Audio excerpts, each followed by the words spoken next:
Around the Ozarks is now on your FM radio. Listen to Around the Ozarks mornings with Grace Gooley as I spotlight local people, stories, and podcasts, all while playing the country legends of the 90s and the hit makers of the 2000s. It's on the Ozarks' best country, 105.1 The Bull. You're listening to The Real Deal Conversations, a podcast designed to encourage, inspire, and equip you by sharing real stories and meaningful conversations that bring real life to the surface. I'm your host, Megan Deal. Let's dive in. This episode is brought to you by Moss Place Family Restaurant, Ozark Veterinary Clinic, and Little Green Dumpster. I am with Heather Zoromski today, and Heather and I are going to talk about leadership, because here's the deal. I've known Heather for a couple years now. It has been a couple years. Yeah. And I love her heart. I love who she is. I love how real she is. And there's never a time in any place, any circumstance where Heather is not who Heather is. She's just consistently Heather Zoromski. And I really appreciate that about her. And I think that says a lot about who she is as a person and a leader. And so I wanted her to come on and just share her heart from that leadership standpoint, so that young leaders or leaders who are in a rut or maybe struggling with anything specific can just maybe learn a little bit from Heather. And she keeps it pretty real, so you're not going to be schmoozed. And I love that. Heather, thanks for coming on. I am so delighted to be here. I feel like I have arrived. Yes. You know, when I feel that way, I'll let you know. You have arrived, my friend. Okay, Heather. What do you feel is your purpose? Like, why do you do the things you do? Because you do a lot. I do a lot, yes. And you don't have to do everything you do. That's true. And you are school board president of NICSA. Mm-hmm. You are with the Dar Family Foundation. Mm-hmm. And then you're also on other boards, some in Branson. Elevate Branson. There we go. Elevate Branson. I mean, you are and you're mom to 3. Wife to 1, and thankfully for now, and you do it because there's something, and also, guys, school board, you don't get paid. Elevate, you don't get paid. Like, a lot of this you're doing because genuinely your heart is for it. So give me the why, give me the purpose. So I don't know that it was always, I guess, like this, and some of it is probably being a recovering people pleaser, yes, and not being able to say no. Yeah. But in my, I guess, current daily life, there's a long backstory there about. I've always been, I think, altruistic in my mindset. I always kind of knew that I was going to work in a charitable aspect of some way, and I've spent the last 25 years of my career working in the nonprofit space. But it was still in a very traditional, career-minded, climbing the corporate ladder kind of mindset. And it really, I don't think it was until I had like a trifecta of things happen around 2010, 2011, when my dad passed away, from liver disease. And that really rocked my world in a sense of I had to be the executor of his estate. I was 23 years old. It was a year and a half of like really traumatic experiences doing all of these things, and not even being able time to grieve, not having that time to really grieve the situation. Along with that, I worked at the time with Children's Miracle Network, and I was working with terminally ill children. And I will tell you today that, and I say it lightly because I absolutely would, but there was a point in my life when I thought, if I never have to attend another child's funeral, that would be fine. Mm-hmm. Because it just broke. I mean, it was so heartbreaking. I can't even imagine. I can't even imagine being in that situation. And then I had my oldest son, who's 15 now at the time in 2010, and really just felt like I am spending so much time working to raise money for this other organization, and I'm coming home crying every day, coupled with working through the grief from my father's passing in this sort of corporate environment. And I just remember thinking, like, I don't know that this is not what I want. I want more flexibility, more autonomy over my days, and to be able to be a mom first and a wife first, and not worry so much about my work schedule and working 40 to 80 hours a week, depending on what events we had. And I think the thing that I remember the most, when my dad passed away, I had a supervisor ask me if I had enough PTO to take off for his funeral. And I just thought, what? Like, what? Yeah. And then when my son was born, he has sensory processing disorder and had to do a few years of occupational therapy. And again, I had same organization say, well, how much longer do you have to do this? This is becoming an issue. And I was getting my work done. So I don't know whose issue it was, but it was just really disheartening. And I just started to think, what is my purpose here? Like, what is my passion? What is my purpose? And how can I get myself there? So I think it started there and started with just like, first and foremost, how can I craft my passions and expertise into a situation where I have more autonomy, more flexibility in my day to work in the fields in which I'm passionate about, but also have that flexibility that I do get to be a mom and a wife to my fullest capacity. So that's sort of where it started. And then as my kids started school, got involved in the PTA and just really thought, because of my work experience with grant funding, grant writing, I worked in healthcare, I worked in education funding, that maybe I had something to offer in that position. And so decided to throw my hat in the ring for that. I knew I wanted to serve our schools and our community in a larger capacity. So threw my hat in the ring for that. And then with Elevate Branson, just I had a lot of success when I was working at the hospital in Branson with securing grant funding. And so they asked me to join their board and help them in that respect. And I've been on their board now for about 10 years. And we've raised, like $6 or $7 million for affordable housing in Branson. And it has been incredible. And I think Branson is such an interesting community to work in, that it definitely feeds that part of my heart that we can do more, for people when we have the right resources and know how to leverage them. And I think too, with one of your kids having the sensory processing disorder, I think you being on the board, you are able to advocate for our school system in a way that not everybody can, just because of your personal insight into just what it is like and seeing that and wanting to advocate.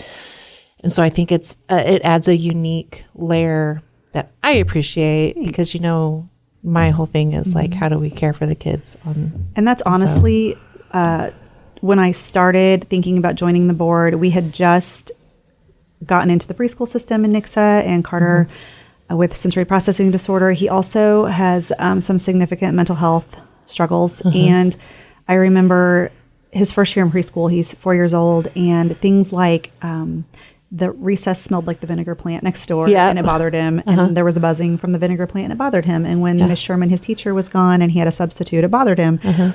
In all of these situations, he would shut down, he would crawl under the table, and so working in a partnership with the district and with his teachers during that time, and just like, I just felt so blessed because he absolutely qualifies for a 504 or an IEP, and we never had to go down that path because I always had such an open relationship with school admin and teachers that we were able to put systems in place for him to ensure that he was successful. This,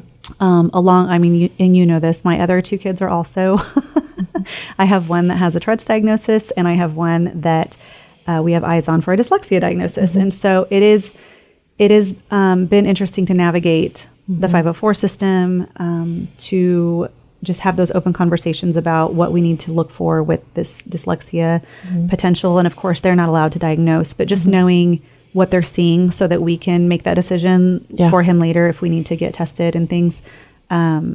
So yes, I do think I always want to make sure that our kiddos that might fall through the cracks or need additional resources, whatever that may be, that every single one of our students has that opportunity to be successful, whatever that means for them. And that is really, really close to my heart.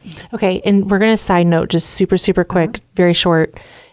For a parent who just heard what you said and they're hitting a wall or not knowing where to start, what is the best first step in communication to advocate for their child? From a school board member, what would be your, so that it's smooth and everybody's getting along. Do you know what I'm saying? Because it can be, it's it can be. And I know so having kiddos like my own kids, when I feel like they're struggling, I know that my emotions are heightened as well. And I know that I'm confident I have snapped at people that were well-intentioned. So I think my first word of advice would be, I guess, where is this information coming from? Like, is it your information that you would like to provide to the teacher or the staff about things that you are seeing? I would try to set up a one-on-one meeting with them and just go in super, respectful with some notes maybe, and say, this is what I'm seeing in my child. I just wanted to see if you were seeing the same thing. What are your thoughts? And again, remembering that your teacher cannot diagnose your child, but there may be resources within the district that they can help plug you into to move down that path. We do have a strong special needs, and that's a broad term for so many things. I mean, CAMS 504 for his Tourette's syndrome runs through the special needs department, essentially. So it's super broad, and that doesn't mean that your child is, being labeled. That really just means everybody's going to want to make sure that your child has all of the tools in their tool belt and all the resources at their disposal, so that they can be successful. On the flip side of that, if your teacher is telling you that they have concerns or there are things that they are seeing in the classroom that might warrant a discussion, I mean, I would just really listen with open ears. I think it's hard to hear that about your child. Even when Carter was 2 years old and we were at the pediatrician's office, and he said, have you considered that Carter might have sensory processing disorder? And at the time, I was working at Children's Miracle Network and my husband was working at Southwest Center for Independent Living. We had a lot of interaction with kids on the autism spectrum disorder. And I just thought he was crazy. I was like, no, he's fine. Like, he's super smart and he's fine. And then I really took a step back and looked at him in relation to kids his own age. And I thought, oh, there it is, you know? And it is hard to hear about your own child, especially from somebody who is not their parent or outside of the family. But I would just listen with open ears and don't react immediately, digest it, chew on it. Because I can assure you that above everything else, it's coming from a good, it's well-intentioned. So I would just start that conversation, and then honestly, always start with the teacher first. And then if you can't get anywhere, then, maybe reach out to the principal. But that would be, I guess, my biggest advice. Okay. Thank you for hitting on that. You're so welcome. Okay. All right. Let's talk about being a leader and the realness of it and how leadership is hard. It is so hard. And it's interesting when you told me you wanted me to come on the podcast and talk about leadership. I don't always feel like a leader because I don't work professionally in a space where I manage people, I guess. And so sometimes I think like, well, I'm not a leader, but I guess I am in a more global sort of community-wide concept relative to my professional position and my volunteer positions, but also just in how I hope and how I conduct myself in the spaces that I show up in. And those spaces can get a lot of scrutiny. A lot of, you've been turned into a puppet. I literally have been turned into a puppet. Literal paper bag puppet. That is true. So first I want to get into, because you're not the only one who has led and just been absolutely torn down. And also just being friends with you and being similar, it hurts. It does hurt. And how do you, so it's hard to care very deeply, truly care very deeply about what you're doing and the community that you serve, and have people that have never met you and know nothing about you assume the worst about you and make up stories about you, make a puppet show about you. And you have to have thick skin, which honestly, I thought the puppet show was hilarious. But you do have to have thick skin. But honestly, there have been plenty of times that I have had to seek out therapy. And talk through it with friends like Megan Deal Yeah. to process the things that are coming at me and any weird accusations being made or just accusations of not being transparent or intentionally hiding things or it's just wild sometimes. Mm-hmm. And what do you do like when say somebody is they're experiencing currently what you've experienced, just on the broad spectrum of just having people attacking them, and their heart was good. It's not like they did something and they may be thinking, I don't want to do this anymore. Yeah. Is this worth it? I have a family that has to feel the stress. I have a family that I have to be on point for, yet what do you say to them? And have you wanted to give up? Yes. And what did you do to push through? So a couple of months ago, I literally told our superintendent that I was not running for re-election because I was over it. Yeah. And I have to, here's what I have to remember. Like in that specific situation with the schools, what I was experiencing was like 2 weeks of really, really hard losing sleep. And that's kind of how it comes. Like it's not often that there's like a pervasive issue that's just like hard forever. So this was just like 2 weeks of just kind of a barrage of just hard things happening. And I had to remember that our school administrators deal with that all the time. I mean, really. And that this too shall pass. So that is one mantra I always have. This too shall pass. Sometimes when I tell my husband about things that I know people have said about me to me online, whatever, he'll say, you have got to remember, they do not know you. They know nothing about you.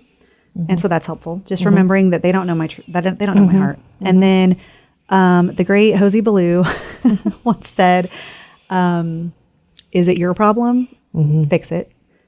Is it their problem? There's nothing you can do about it. And what does it mean in the grand scheme of eternity? And I hold that very close. Yeah, that's so true. I love that he said in the grand scheme of eternity, because at the end of the day, when you look at the bigger picture, you and your purpose and what God has over your life goes with you until the day you die. Yeah. And these people who are speaking and crushing you, they are a blip. Yeah. And it hurts, but it's a blip. I tell some of my school admin friends often that I hope that my actions speak louder. Yeah. Yep. And that's what I think, that's one of the things that I do love about you, though, is you're just so real everywhere. Okay. So, and about leadership too, and not managing people, I think that is like a very instant, like, oh, well, leadership is management, and it's really not. It's not. I mean, it's the influence that you have, and how are you using the influence that you have to better the world around you. I love that. And I had a moment, and I don't know if you've had this moment, Megan, but I always think I'm the same age as everybody. So that's a problem. like, are you 20? We're the same age. Are you 70? We're the same age. And I had a colleague reach out to me that was in her 20s at the time. Yeah. She may be in her 30s now. And she wanted to have lunch. And she asked me all of these like mentorship questions. And I thought, oh my gosh, like I am a mentor now. And I have things that people want to know. Like I know things that other people want to know. And I just thought that was a wild realization. But you're right. It's that influence and those circles of influence that you have and how you're using that influence for good. Yeah. And okay. And I also kind of want to touch on too, influence and leadership. How has having to, and I say this because I had to experience that, like how did my dynamic in the home shift so that my family wasn't carrying the burden of my stress? And so, maybe help people with what you've learned that you can pass on to them. I don't know if I'm certainly not perfect there, but yes. Same. But at least seasoned enough to be able to say, this is what I've learned, and maybe some tools, tips, and tricks. Oh, gosh. Yeah. So I think that I am fortunate that my husband, although there are definitely times when he is like, you have taken on too much. You need to say no. You are gone 5 nights this week. Take something off the calendar, kind of thing. But having that really open dialogue, and he knows that this level of service really fuels my heart. And so to try to make it not become a burden on my family, which I'm going to be honest, at times I know that it is. Sure. I mean, at times there are weeks when I am at early meetings, I'm at evening meetings. I asked my 5-year-old the other day what I did for a living, and he said, you go to work and then you go to more meetings. Yeah. And I really hope that is true sometimes, but I also feel like I am home a lot as well. But there are times we have this giant master calendar in our closet that I handwrite everything on because my husband is like a visual guy. He needs to see a picture of the food we're eating before we eat it, and he needs to see the calendar in front of his face. And I write things out on there, and there will be times that he will, Sunday evening, he's looking at it and he says, hey, there are 3 nights this week you're gone and 2 early mornings. Is there anything that you can shift? And I usually can. Like, usually there are a couple things on there that are not mandatory. And some of it too, I have to remind myself that I don't have to be at everything and do everything. And most of that stuff is school board related, typically, Elevate Branson's typically during the day. But I have to remember that I serve with 6 other people, and that it is okay to not be at every single thing. I try to be at as many things as I can, but I just can't. And it's okay. And I've said to some of my school colleagues, like, oh, I wish I could be there. And they've said, you are at so much, you do so much, you're at so much. And so I feel better in that. Other than that, I would just say it's like super open communication. It's not perfect. I mean, marriage in general is hard without other layers of stress being introduced. And my husband works a very, a job that takes a lot out of him, socially and, emotionally sometimes, and mentally. And so just balancing all of that whenever, I know that he has to work to get paid. And so I am usually the one that has to leave work to pick up kids and do this, and, which I'm so grateful for that flexibility.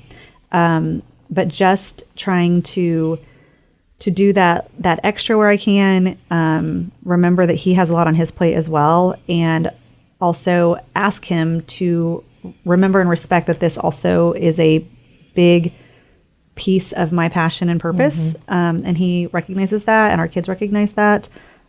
So we just have a lot of open conversation. I mean, you know what I started doing recently, and it's been fabulous. Have tips and tricks. I would also love to hear them. Okay, my tips and tricks are going to ChatGPT. I just recently did this. Okay, and I'm not kidding.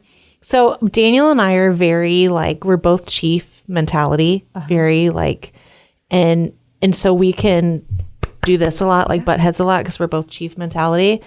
And so it can be hard for us to see each other's side. And I recently put in a text conversation between him and I in ChatGPT. And I said, analyze this conversation and help us see each other's side. And it had this whole breakdown. And it was helpful? Dude, it was crazy good. That's awesome. It was crazy good. And I was like, and it was so validating for me, and it was so validating for him. And I was like, this is nuts. And I didn't have to pay $200 to go see a therapist for this. And so I texted to him. And he was like, oh, yeah, that makes sense. I'm going to have to try that. You're going to have to. And then last night, my pregnancy hormones are raging right now. They're raging, okay? And so I put in ChatGPT. I said, I need to get my husband to understand what it feels like to be pregnant with the hormones that a pregnant person has. So that he can understand, I'm not purposely being a crazy person. Turd. Yeah. Totally broke it down. And then I sent it to Daniel. And then he sent back... He put in ChatGPT, what can the husband do to accommodate these hormones? And it had a whole list for him. And then he started doing it. What? I was like, man, where's ChatGPT been? So anyway, that's my tool, tips and tricks. Well, and I have to remember, there are times I think as moms, and I think you and I've talked about this, so I'm going to assume that you feel this way, but you feel at times like you just come really last in all the things, even though I know that my family is accommodating some of my volunteer schedule and things like that. Other than that, by the time we came out of Christmas, so we moved. We immediately had Thanksgiving, which I cooked all the food. And then we went into Christmas, which I bought all the presents and wrapped all the presents and did the Santa magic. And I did it all. And then we left and went on vacation to Arizona.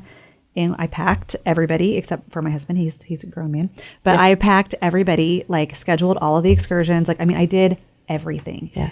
And you just feel like, and then somebody says something like they didn't like that food or they didn't like that excursion. They didn't want to do that. And you're just like, and you just feel like your feelings come last in all things. And when we got home from vacation, we were immediately like laundry, take down Christmas, getting ready to come back to work on Monday. And I was just really cranky and angry at my husband. And I blew up at him and started crying my eyeballs out. And which sometimes I feel better after that, but that's not fair to him either, And I felt like I was just pointing out all the ways he made me feel less than. And I stopped like that next day, like I really thought about it, and I told him I felt better after I lost my mind, but that also wasn't fair to him. And I try to tell him, like, I realize I am not sunshine and rainbows right now, and that I do plenty of things that irk you. I know that. But the next day I sat down and I don't know that this was helpful, but I made a list. I really intentionally thought through things that he has done for me, for not our kids, specifically for me, because he loves me. And because he wants to be helpful, or because he values me and he does love me. And they were things that he did just for me and things that I know that he didn't really want to do, kind of things. And I made a list and I took it out to him and I said, I know I was mad at you. I know you weren't doing anything right yesterday, but I've thought about it and I need to do a better job of remembering all of the things you do for me on a daily basis that put me at the forefront. Yeah. And I'm grateful. And I'm so grateful for my marriage. I mean, I thank God every day that I found my husband and I didn't marry the wrong guy. Because that almost happened, right? But I had to be really intentional and think through it, because it's easy to get bogged down in the, I cooked dinner and they didn't like it. I, did this for them and they griped. I did, it's just really easy to get so bogged down. See, Daniel gives a lot of grace. I don't. I'm the one who... Daniel is so much better at it than I am. I am not, like last night, what we were arguing about was so stupid. And it really was all me. It was all me, but I'm so stubborn. And I just was like, is there any way I can spin this so that the heat isn't on me? I think that's human. And there wasn't. And that's where I finally just had to go, I was wrong. I was wrong. Put yourself in timeout. Ugh. It's hard. And it's just the day-to-day minutia and all of the mental load that we carry, and that I don't know that they totally get, but also that's personality and put it in ChatGPT, man. Right. Just be like, hey, can you explain this in terms my husband will understand? Yeah. It's wild. Wild. If you've been putting off a cleanup because it sounds like a hassle, it doesn't have to be. With Little Green Dumpster Co., renting a dumpster is quick, affordable, and flexible. They're family-owned and proud to offer the most affordable dumpster rentals in the area without cutting corners on service. You pick the size, you set the timeline, they make it easy. Simple process, honest pricing, real customer care. Little Green Dumpster. Get started at littlegreendumpsterco.com. If you're looking for the best place to get a great home-cooked meal, along with great service in the Branson and Kimberling City area, then look no further than Ma's Place Family Restaurant and Pit-Style Barbecue in Kimberling City. Ma's Place is known for their made-from-scratch meals. And don't forget about Bruce's Pit-Style Barbecue that is slow smoked so it will... Mark, time's up! Melt in your mouth. Ma's Place Family Restaurant and Pit-Style Barbecue in Kimberling City. Dinner's on! Hi, this is Dr. Linda Truitt from Ozark Veterinary Clinic in Ozark. We have been taking care of animals from a Yorkie, cows, cats, with a full-service clinic that offers complete surgical services, hospital, boarding, and now we take care of exotic animals from parakeets, snakes, to even flamingos. Ozark Veterinary has been taking care of pets and farm animals for over 50 years. Stop by our animal care center now, specializing in exotic animals on East Highway 14 in Ozark. Okay. Anyways, yes. Back to it. Back to it. Okay. Inclusion, intrinsic need to serve. Yep. So give me some of that. Under the credit, I mean, let me tell you something. Can I tell you something? Why I stopped doing a lot of what I was doing in the public eye? Because when I first started doing it, I was all like, Lord, I want to glorify you. I just want your name. And then the more things happened and the more I was getting recognized and the more stuff, it started to become about me. And I was like, this feels really gross. And I got really frustrated. And I was like, I'm not even studying the word like I used to. I'm not even leaning into, and I know some of you are like, oh, how, whatever of you, in a sarcastic way. I don't even have the word right now. I'm being very serious though. It became about me. And I was like, this is really gross. I don't want anything to do with it. And then I just was like, I don't speak right now. Megan. Yeah. It's okay to want a pat on the back on occasion. It is.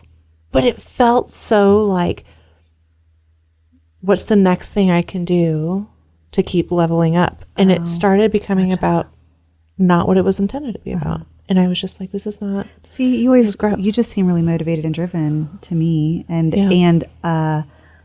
maximizing your opportunities, I guess. Like, you have this opportunity to speak, and so why not? Yeah. If you enjoy it and you feel like you're glorifying God in that, then take it to the next level. I mean, and I think that's, I don't know about you, but my ADHD kicks in, and I'm like, how can I make this bigger and better in all things, right? And there's not enough time in the day for that. But so I was thinking about this, just for how you show up and you treat people and not making it about you. I think that we have become really individualistic as a society kind of. Yeah. And I was teaching at Evangel, a volunteer resource management class, and there's a textbook called The Engaging the Head, Heart, and Hands of a Volunteer by Barry Altman. And he talks about the concept of otherliness and it ain't about me.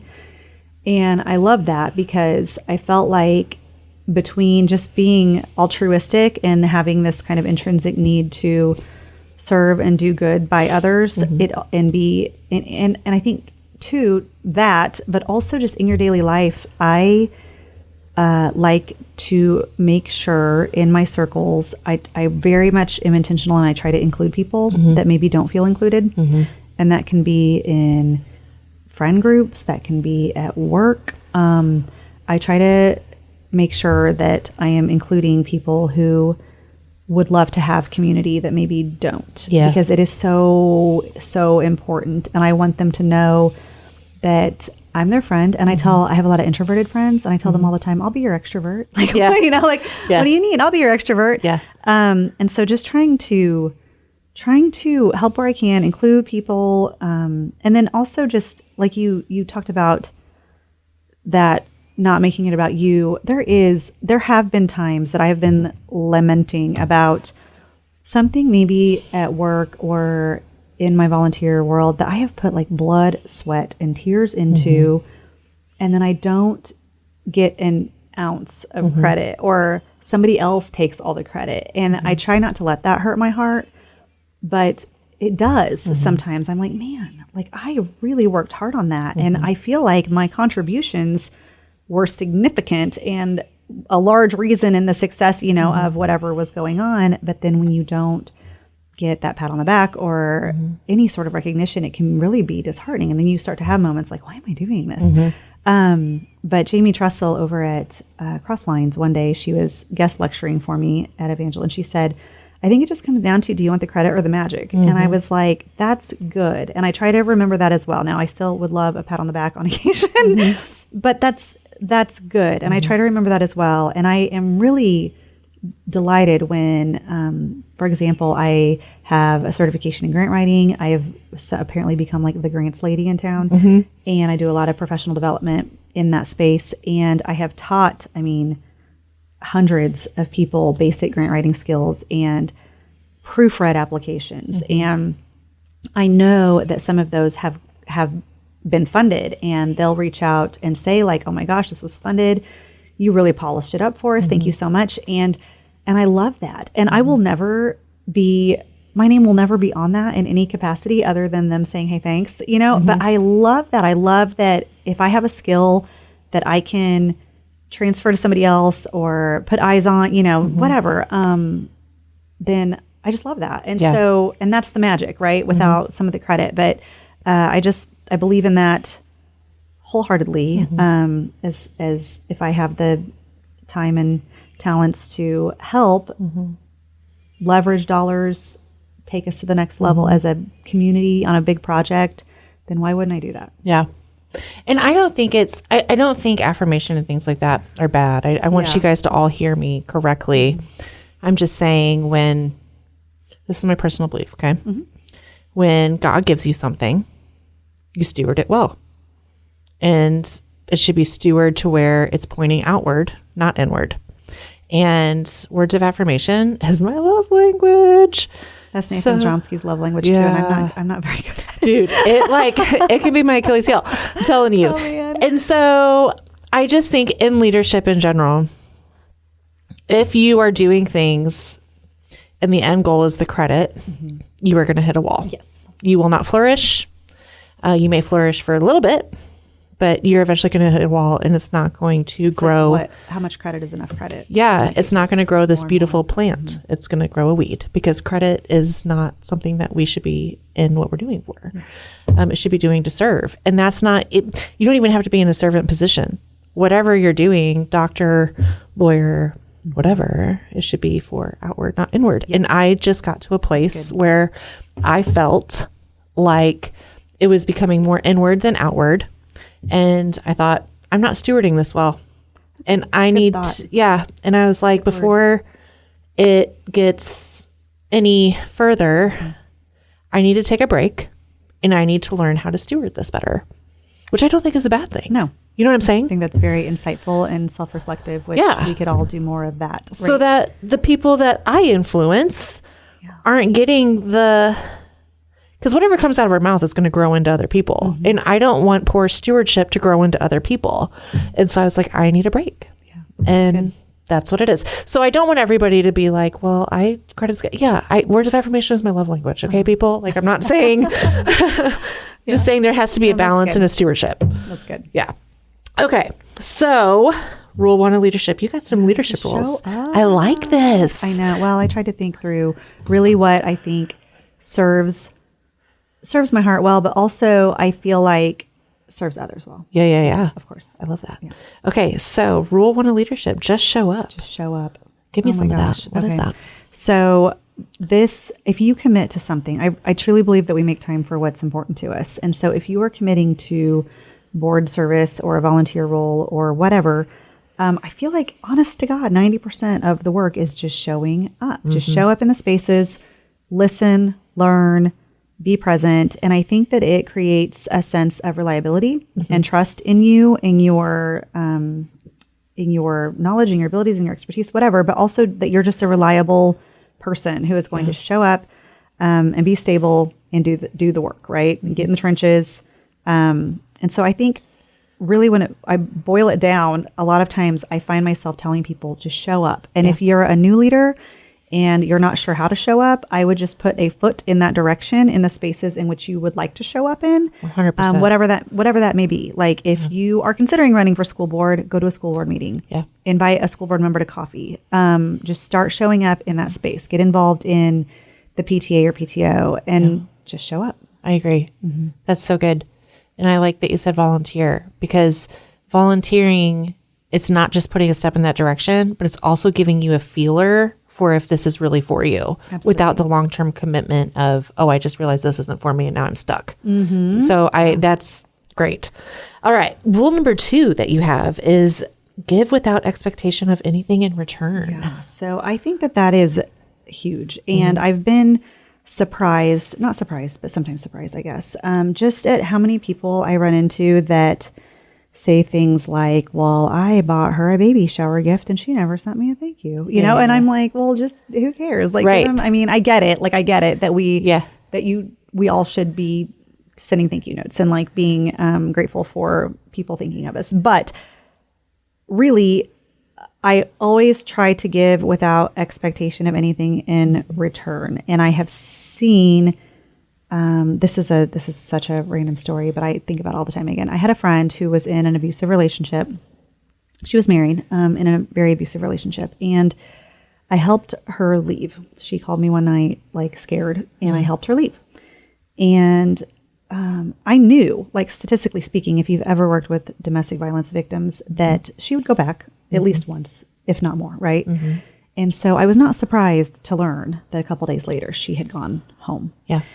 And I wasn't mad at her. Like, I loved her, and she felt so bad, and she was just like, I'm so sorry. I feel like I betrayed your trust. And I said, girl, when you're ready to leave again, I'll help you again. Yeah. You know? Yeah. But it really made people mad. Yeah. That had helped her in that time, that had maybe bought her groceries or helped her get set up. It frustrated people.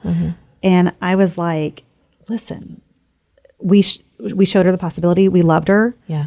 And we shouldn't expect anything in return. Like that's, then that's on us again. Like that's right. Expecting something for our own benefit. And so I always try to keep that at the forefront of what I'm doing as well. It kind of goes back to the credit too. Like, don't do something expecting that you're going to get some big reward or thanks, or just do it because it's the right thing to do, and give and love without expectation of return. And that makes me think about so much when people say what you do in the dark is what really matters. Because what are you only doing things when people see it? That's not who you really are. No. Yeah, it does. It says a lot about people. Anyway, and that's interesting that you, not interesting, but I like that the example you just gave is an interesting one, because I think so often if you haven't experienced something and you put an expectation on somebody and you have no idea what it's like to walk in those shoes. I don't know what that's like. You can't put you can't put an expectation on somebody that you don't even know what their shoes are like. No. And I wouldn't say same, but when I talk about I almost married the wrong guy, he was a previous boyfriend before I met Nathan Zoromski. He was very manipulative and emotionally abusive, and I had been with him so long that I felt like I had to stay with him and share it, and it was hard to leave him. And it took a friend telling me, you leave, you pack up his stuff and you leave. Yeah. And I finally did. And even then it was hard, because then he would still call and he would cry and he would, and so I had that, I guess, perspective with her when it happened, but I just wanted her to know that she is loved and she is worthy, and that I'll help her leave. Like, I don't care. And he, threatened me, and come at me, bro, I guess. And I will, I should finish that story. She left him. She relocated. She is remarried and having a baby. And I'm so happy for her. That's awesome. Yeah. I like that. Rule 3. Oh, don't make someone else do anything you aren't willing to do yourself.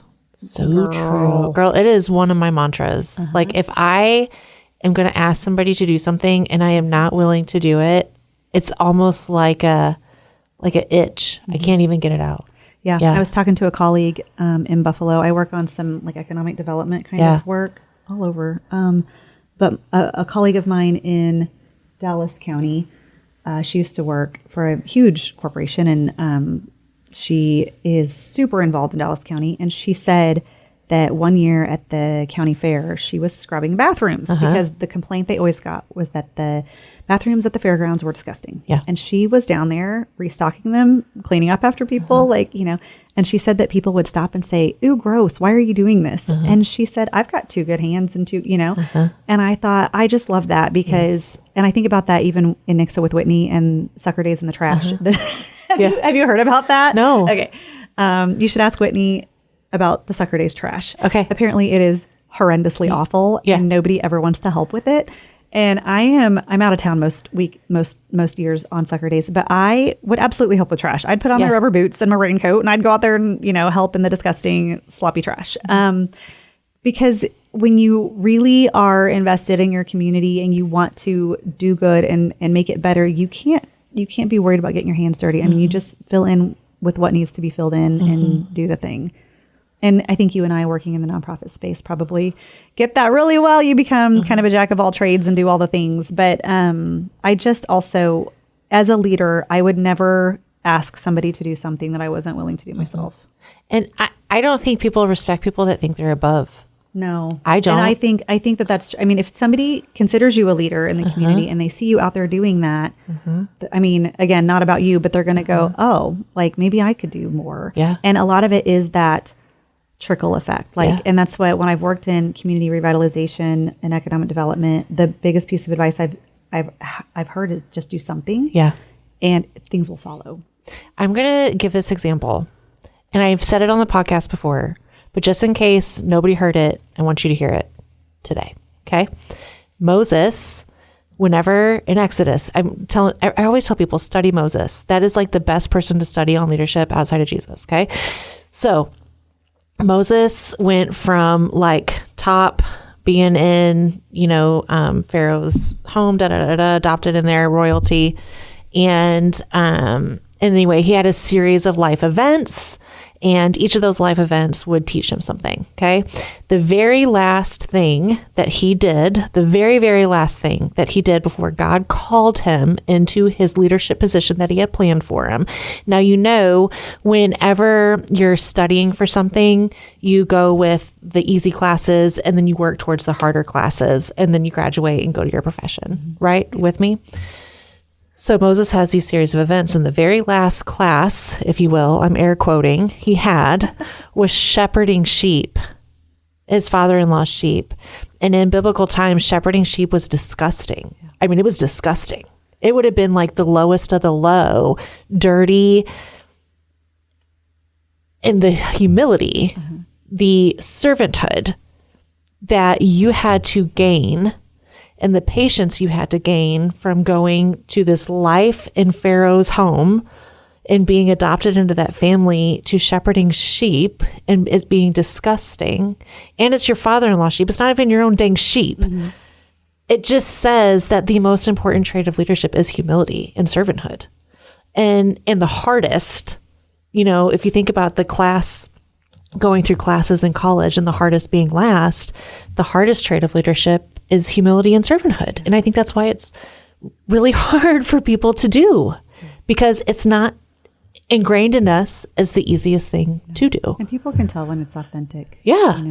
Yeah, they can. Yeah. They absolutely can. And so don't make anybody do anything you aren't willing to do yourself, I think. And you know who else? Jamie Donnelly. He is the Ozark coach. He said on his podcast episode that when he got hired at Kickapoo, he's at Ozark now, but when he got hired at Kickapoo, he didn't even make money. He was doing it basically as a volunteer, knowing if I do this, maybe it'll go somewhere. And I will never forget what he said, grow where you're planted. Yep. And I love that. Yeah. And I love that he's now a head varsity coach, and he did the nitty gritty. Yeah. And he talked about it. And I was just like, and that's why I love and admire Jamie Donnelly so much. Yeah, because his heart in servanthood is evident. Anyway, sorry. Went on a tangent. Yeah. Okay. Rule number 4. Don't be afraid to insert yourself if you think you can be of service and help. I think this is back to those, new leaders or leaders who are feeling stuck or feel like there's a situation that needs somebody to do something about it. So I was in Leadership Springfield class 34. I'm supposed to say that every time you say Leadership Springfield, if you weren't aware. But Alina Lenner was one of our facilitators, and she said, if you see something and you think somebody should do something about that, you're now that somebody. Yeah. And anybody in Leadership Springfield who has had Alina speak to them has heard that. And I see that every day. And I work again in a kind of a regional effort in a lot of different aspects. But in the last couple of years, I was at a rural philanthropy conference, and they were talking about all of this community revitalization work that they had done in Dallas County, specifically about how they had leveraged public dollars with private dollars with grant funding to really build up their downtown, to redo the fairgrounds, to redo the community pool, they passed a school bond issue and they hadn't passed one in 40 years. I mean, like really big stuff that they had all sort of combined forces to do. And I came back from that and I thought, why can't we do more of that, especially in Nixa, or, and looking at working with the Nixa Downtown Revitalization Group from a distance. I won't pretend like I'm like super involved, but like from a distance, and seeing what they are trying to do, talking to the Parks Department, learning about what they're trying to do. One of my best friends runs Show Me Christian County, talking about what they're trying to do. And it just dawned on me that I have some skills here and some connections that might be helpful in the philanthropic space to leverage some of these dollars and try to get some philanthropic funding behind it. And so I just sort of stuck my foot in and I said, hey, like, what do you think of this? And it snowballed into meetings with city administrators and Parks Department, and just to talk through what does that look like? What opportunities are out there? And I told them I never want to come into a situation and say, well, I'm the expert in this and you need to listen to me. I just said, hey, this is a skill that I have. This is the success I've had previously. Is this something that you guys could use help with? Is this even something you want to explore further? And they have been really grateful, and such a great partnership with Show Me Christian County that if a grant comes up that we can tag team, we do. We take turns sort of taking the lead on writing and working through that. We've helped organize visits with various state departments and philanthropic partners out to parks and to look at stuff and try to even if it's not funding now, to like lay a foundation and just introduce everyone we can think of that might be need to be in the know to the concept of what we would like to do.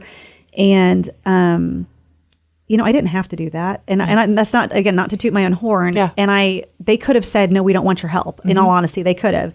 But I would just say, again, if there is a space that you would like to serve in, that you feel like your time, talent, and treasure would be a welcome addition, do it. Just start because calling. The worst that's going to happen is they're going to say no. Absolutely. And there's a lot of people who don't make a step into doing that. And this is the most common thing I hear.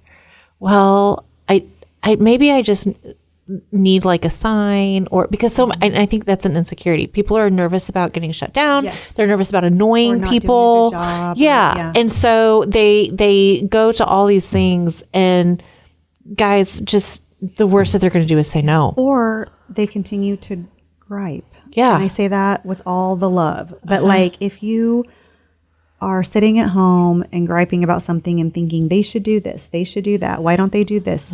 Then get involved, because you are now that somebody, right? Yep. And also, that's a really good line to use on your kids. Like if they're like, hey, the dog needs out, I'm like, you are now that somebody. Like, let the dog out. I like that. Yeah. I may use that line. Yeah.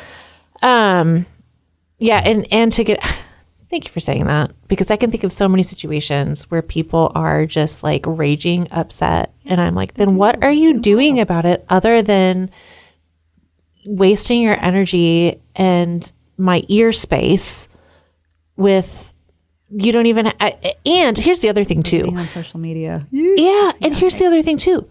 You may find out, so you may get involved, and you may find out the thing you're upset about, you don't even need to be upset about, because you'll get more detail. Because now you're involved. Yeah. And you'll be like, oh, so there's more to this. Yeah. Oh, there's this.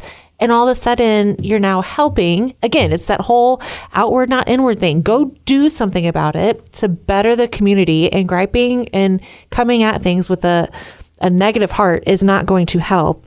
But you'll find out more. And whether it's your local government or your school district or whatever, if there is something that you would like to know more about or serve in some way, if you go to them and say, I would love to help with this. This is a concern I have, but also I would love to be helpful.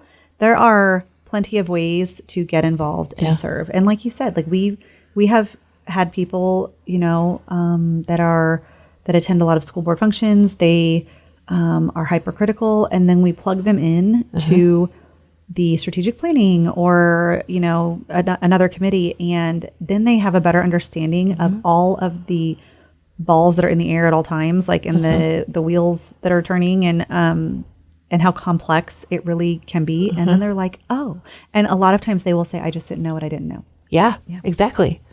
All right. Right. Okay. So I'm going to ask you a quick question, just personally wondering, because I'm also a people pleaser. I will say though, after owning that coffee trailer we sold last week, listen, sister, I went on vacation and now you're gone. I had coffee and then I left and now you're gone. I know. I'm telling you, I used to be like a people pleaser to a fault. Like it was so bad. I didn't want anyone mad at me. I didn't want to be misunderstood. I think technically, yeah. So I have an older brother and 2 youngers. I am a middle child too. Yeah. And I oh, yes. And just don't want people mad at me. But I'm telling you, after owning that coffee trailer and dealing with the people, not all the people, but there were some people, I think a combination of pregnancy hormones, I think I'm putting my foot down a lot more often and it's wonderful. Okay. I hope it stays, but I'm going to ask you from a people pleaser, one to another, how do you say no in leadership, knowing that, especially as a female, because you don't want to be passed up, you don't want to be forgotten. Oh, I don't care to be passed up.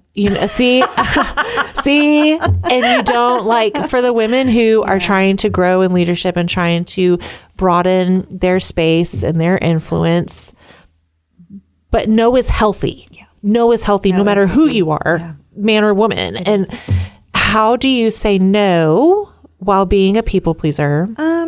So let me think about that because I have a lot of thoughts swirling. I think that, last summer, 2 summers ago, I don't know, I was at a women's business event and they were asking this panel of women business leaders, what was your bold move to get to where you are now? And it all was centered around what was your bold move to get this promotion, to own this company? Like, what was that bold move? And I remember leaning over to a friend and I was like, well, my bold move was saying no thank you to the corporate. That was literally my bold move because I think there was an expectation that I have, all of this experience and advanced degrees in healthcare, and I continue to work my way up this ladder in corporate healthcare. And I just got really tired of working in a business that was supposed to be people-centric that was not. And I won't say that not from a patient care perspective, just from an employer perspective, that I was asked a few too many times about, did I have enough vacation for this life-altering, event? Right.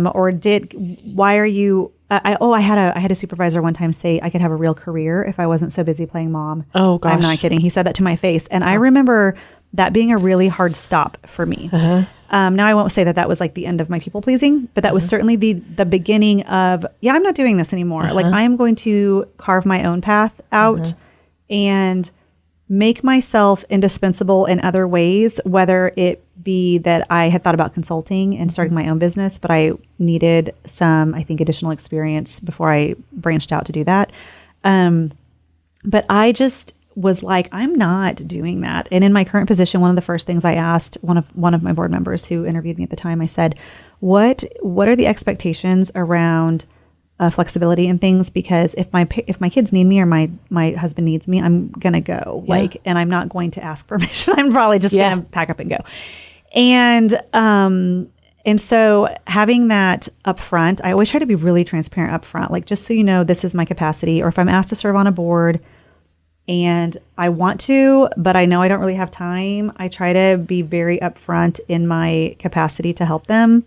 And even sometimes that doesn't always pan out well, like with Elevate Branson, for example. It's in Branson, of course, and we have meetings every other month, and they're in Branson, and they're at lunch, and I try to go, but I also have 2 other meetings on that same day that conflict, and so I try to just sort of rotate through them all. I've managed to move one, but I've told them I tried to step down one time, and because I did not feel like I was giving them 100%, and they said, we will take you in whatever capacity we can have you, if you will please stay on and stay informed and help us write grants. And, so I did, and I go to Branson and participate in person when I can. And I just try not to feel super bad about that. But I have also, if somebody else asks me to serve in whatever capacity, I really try to evaluate does this serve my heart? Does this serve my like personal mission and the causes that are important to me? Or are you saying yes because you feel like you should say yes, or you feel bad, or, you know? Yeah. And so I really just try to weigh it, and I'm an impulsive person. Yeah. Which, are you an impulsive Same. person? Yeah. So I have tried I bought a coffee business last year. Well, it was a great coffee business. So there's that. But I try to pause. Yeah. And not feel like I have to email them back right away, which is another issue I have. I have to email people back like right away, and I don't need to, like, you know, but I pause and I either say, let me think about this, or I just don't answer them and I think about it for a while before I have my answer. And I really try to implement like a don't answer right away kind of thing. And if it's a big deal, I remember when I decided to run for school board, I asked my husband, and he said, I know that this is something you've been wanting to do. It's not a great time. We had a 9-month-old baby at the time, and a 6-year-old and a 10-year-old. Yeah. And I said, I don't know that there's ever going to be a good time. I mean, really, you know, and he was like, no, that's true. And so we really just tried to talk through it together like that too. And then also just, I don't know, here, I think too, being school board president, there are times when I have to have conversations with people that I don't want to have, like, they're really uncomfortable, but I also have to remember that in my position, I am expected to do some of that. But I also try to remember that typically I have a really good relationship with these people, and they know that it's coming from a constructive place, and like it's not coming from a rude or hateful or you're doing it wrong, you know, kind of place. It's I try to make sure that they know that I'm coming to them because I want them to know, like, no secrets, like that, you know, and so, but it is hard, and I am not perfect by any means. And there are times when I will agree to do something, especially if it's several months out, I'll agree to do it and I'll put it on my calendar. And then that, you know, that week I'm like, oh gosh, why did I agree to do this? Like, I don't want to do this, or, you know, or I don't have time for this. Yeah. But it's hard. It's hard. And especially when you're impulsive and you want to say yes because you want to be helpful. And even, here's a random, oh my gosh, I just went down a rabbit hole, but I was at Disney World with my family, and I received a phone call from a nonprofit organization that I help write grants sometimes. It was not Elevate. And they said, hey, we just received word from the state that if we apply for this $500,000 grant, that we will be awarded, like it is a done deal, and we will be able to provide permanent housing for homeless individuals. And I was like, oh. And I said, well, I'm at Disney World. Like, I'm not going to stop and write a grant. And they're like, well, it's due this day. And I said, well, my first answer was like, no, I'm on vacation. Like, no. Yeah. And then the more I thought about it, I got maybe a little people pleasy, but also I was talking to my husband about it, and I said, which I am like, I have to talk through everything, like process. That's how I process everything. But I said, well, gosh, maybe I should do it. Like, maybe when we fly back, I should just like tell him, like, get ready. Here we go. We got to do it. Because if I can write that for them, and there's $500,000 guaranteed, and people will have housing, I guess I should do it, you know? Yeah. And so I called them back, and I was like, I'm going to fly back, and you better be ready to start working at 8 a.m. Monday morning. And I'm going to call you, and we're going to get this done. And so we did. And it was a lot of stress, a lot of go. But I just also kept telling myself, like, if you don't do this, people might not have houses, and what a great opportunity. And so I sort of talked myself into it, but like, you know, it served my heart well too. Did you leave vacation early for that? No, I didn't leave vacation early. And I have been asked when I've been out of town and on other trips, like throughout my career, like, I will get a call that so-and-so needs help writing this grant, and I typically refer them to somebody else. Yeah. The 1 or 2 times that I've helped, it's been a small grant, and I have billed them time and a half. Yeah.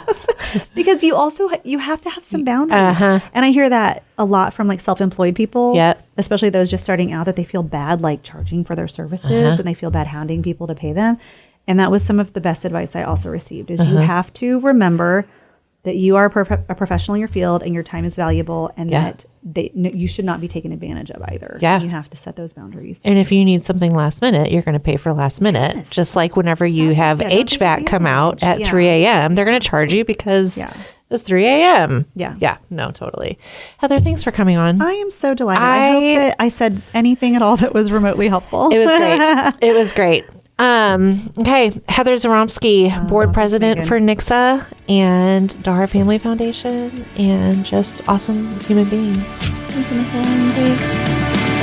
Thanks.